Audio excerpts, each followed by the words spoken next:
Alright guys, welcome back into another PGA DFS video. Going to be going over the core plays for the Waste Management Open, but as always we like to do a recap of last week. So last week it was not a horrible week. Our cash plays didn't do that well, but our player pool just dominated. So we had 8 players finish inside the top 10, and then we had 6 of those players finish inside the top 5. We had the winner Justin Rose. We also had Hideki Matsuyama and Taylor Gooch who finished T3.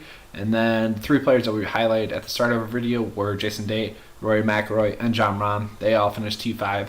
So we did have a pretty decent Sunday. One of our lineups almost took down a tournament, so that was really good. We hope to continue that trend. Hopefully our cash plays get a little bit better this week, as they should, because it's a little bit easier to narrow down the player pool given that it's going to be on only one course. Should be a little bit easier for us this week. Let's get into the picks now. Alright, so the pick I want to start off with is going to be Jon Rahm. Jon Rahm has just been playing phenomenal golf this year, with all of his starts being inside the top 25.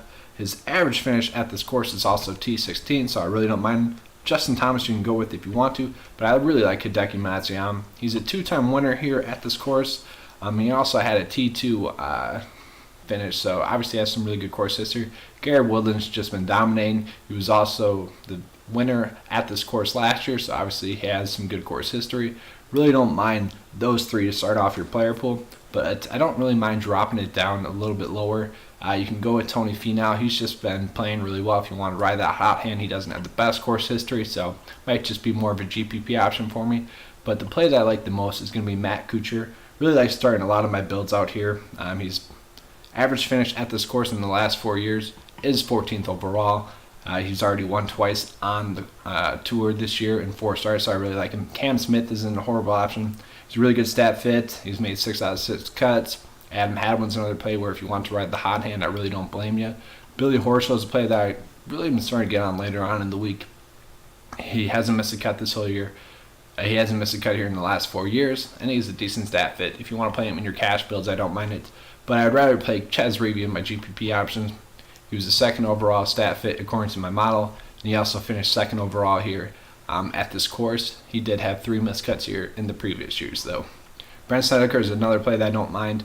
He's made 12 straight cuts, consecutive cuts dating back to last year, and his average finish at this course is 22nd overall, so I really don't mind him. Keegan Bradley's another guy who's just been making cuts. He's made 14 straight cuts. He's playing some pretty good golf. He's made 3 out of 4 cuts here at this course, so I really don't mind him as a play. EMILIANO GRILLO is another play that I like. He's just a cut maker as well. He's made 7 straight cuts. He's made 3 straight cuts here at this course, and I just think EMILIANO GRILLO is going to be a core cash play of mine. I do think I want to get some BRANDT SNEDKER in my builds as well. So those 3 in that range are going to have high exposure to. Sungjae Im is not a bad GPP option. Now he doesn't have any course history, so I can't make him a cash play, but he's a really good stat fit. Once again, he was top 20 in my course build. Lucas Glover was the best stat fit according to my model, just with his recent play as well. His average finish at so far this year is 12th overall, and he hasn't missed a cut here in the last 4 years, so I really like Lucas Glover. I'm going to be locking into most of my builds. Joel Domin's a play that I really don't mind as well. Yeah, as you can see here, he's made 8 straight cuts. He's just been playing really well. Now, he doesn't have any course history, so I think that's why they left him below 7K. Other than that, there's no reason why he should be below 7K. Just continue to ride the good form. He's a really good stat fit as well. Brian Gay is not a horrible option. He did miss the cut at his last event, but before that he had made 6 straight cuts. Doesn't have the worst course history, so I don't mind him as an option. But the value option I'll be rolling with, other than Domin, is going to be Sam Ryder. Sam Ryder's a guy that lives or dies by his putter, and he's one of the better putters on the PGA Tour. He ranks top 20 in that, so if his putter's rolling again, he should be able to do well for us this week. I think the top 3 plays I'm going to go with are going to be Matt Kuchar, Hideki Matsuyama, Lucas Glover, but I also really want to fit Jon Rahm into my builds. Alright guys, hope you enjoyed watching. Let's keep those green screens going, and thank you for watching. Please like and subscribe.